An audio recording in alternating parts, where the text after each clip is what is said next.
কক্সবাজারে যাওয়ার পর যে কাঁকড়া চিংড়ি ভাজা খাবো না, এটা তো হতেই পারে না।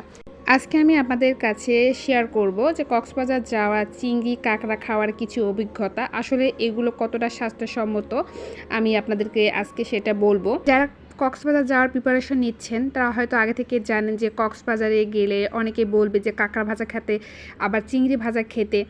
তো সবথেকে ভালো লেগেছে যে রাত্রেবেলা এই রাস্তার পাশে ছোট একটা ভ্যানে করে বসে, দেখতে পাচ্ছেন এগুলো সব সামুদ্রিক মাছ। আপনারা চাইলে ওয়েট দিয়ে সব ধরনের অক্টোপাস বা লবস্টার মাছ, কাঁকড়া সব ধরনের মাছ আপনারা ভেজে খেতে পারেন।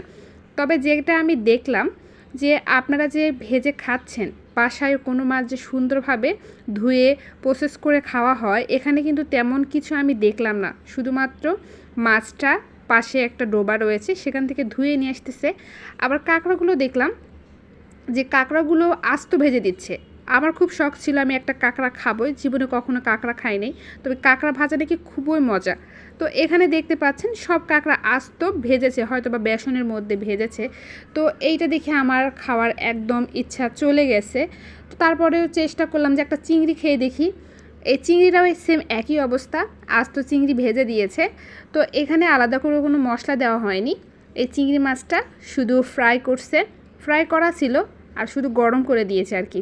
কাঁকড়ার মধ্যে যে আলাদা করে একটা ময়লা থাকে সেগুলো ফেলে দেওয়ার কোনো কথা নাই। আর এদিকে সব মাছ মশলা দিয়ে রাখছে, এখান থেকে চাইলে যে কোনো মাছ আপনার ইচ্ছা মতো দাম অনুযায়ী ভেজে খেতে পারবেন। চিংড়ি বা কাঁকড়ার মধ্যে তো ময়লা থাকে, সেগুলো তো ফেলা হয়নি, তাহলে এগুলো কিভাবে স্বাস্থ্যসম্মত হচ্ছে? তো আমার কাছে এই চিংড়ি মোটামুটি লেগেছে।